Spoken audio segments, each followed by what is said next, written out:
रामू एक बहुत ही ज़्यादा मेहनती किसान था। वह हमेशा अब सुबह उठकर अपने खेतों की तरफ चला जाता था। वह अपने खेतों में काम करता और अच्छी फसल उगाता, लेकिन उसकी ज़िंदगी आसान नहीं थी, ना ही उसके पास कुछ ज़्यादा ज़मीन थी। एक दिन वह अपने खेत की तरफ जा रहा था कि रास्ते में उसे एक और किसान मिल गया। उन दिनों बारिश कुछ ज़्यादा अच्छी हुई नहीं थी, इसलिए वो दोनों अपनी अपनी फसल के बारे में बात करने लगे। एक बोलता है, भैया क्या करूं, मेरी तो फसल पूरी सूख चुकी है। तभी रामू बोलता है, हमें हार नहीं माननी है, हम अच्छी फसल उगाएंगे। रामू अपने खेत में जाता है और वहाँ से कुदाल से अपने खेत में खुदाई करता है और बीजों को उगाता है। तभी वह पुराने किसानों के पास जाता है और उनसे खेती की नई नई तकनीकें पूछता है। वह उनसे तकनीकें पूछने के बाद अपने घर आता है और अगले दिन उसी तकनीक से अपनी खेती शुरू कर देता है। तभी कुछ लोग उसे गांव छोड़ने की सलाह देते हैं। वह अपनी पत्नी के पास आता और बोलता है, रमा देखो ना, मैं क्या करूं, लोग बोल रहे हैं कि मैं ये गांव छोड़ दूं।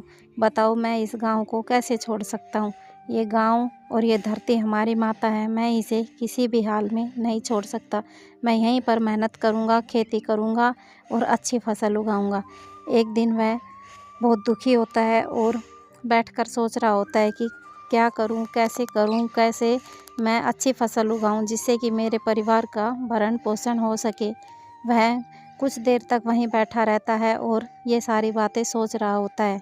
उसके बाद वह और लोगों के पास जाता है।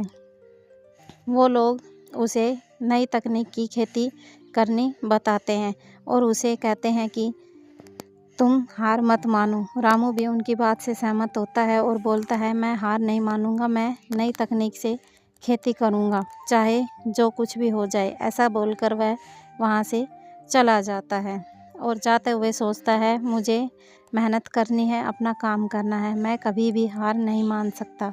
अगर मैंने हार मान ली तो मेरे परिवार का गुजारा कैसे होगा। वह जो भी बीज बोता है उससे बहुत ही अच्छी फसल भी पाता है। एक दिन वह खेत में जाता है, देखता है कि उसकी फसल पककर तैयार हो गई है। वह बोलता है, देखो अगर आज मैंने मेहनत नहीं की होती तो इतनी अच्छी फसल नहीं पा चुका होता। मैंने मेहनत की जिससे मुझे अच्छी फसल मिली। उसने एक खेत में मक्का बोई, दूसरे में जैविक सब्जियां उगाई। उसने गोबर की खाद डाली और यूरिया का इस्तेमाल अपनी खेती में बिल्कुल भी नहीं किया, जिससे कि उसकी पैदावार भी अच्छी हुई और उसकी सब्जियां भी अच्छी हुई। एक दिन शहर से कुछ लोग आ गए जिन्हें जैविक चीज़ों की तलाश थी। वो लोग रामू से कहने लगे, देखो तुम हमें तुम्हारी सारी सब्जियां दो, बदले में हम तुम्हें ढेर सारे पैसे देंगे। रामू ने ऐसा ही किया, जिससे उसके घर के हालात सुधर गए। अब उसके बच्चे भी अच्छे कपड़े पहनने लगे, रामू भी अच्छे घर में रहने लगा और उसके बच्चे स्कूल जाने लगे। धीरे धीरे वह जैविक खेती कर करके अपने गांव का सबसे अमीर किसान हो गया। अब वो सब बहुत ही ज़्यादा खुश थे और उनकी ज़िंदगी अच्छी चल रही थी। उसके बच्चे हमेशा शाम को खेलने बाहर जाया करते थे।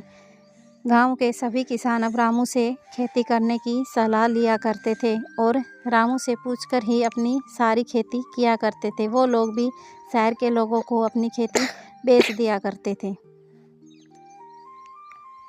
रामू अब बहुत ही ज़्यादा खुश था। उसके घर में किसी तरह की कोई कमी नहीं थी। वह सोचता है, अगर मैंने उस दिन हार मान ली होती तो आज शायद मेरे पास ये सब कुछ नहीं होता।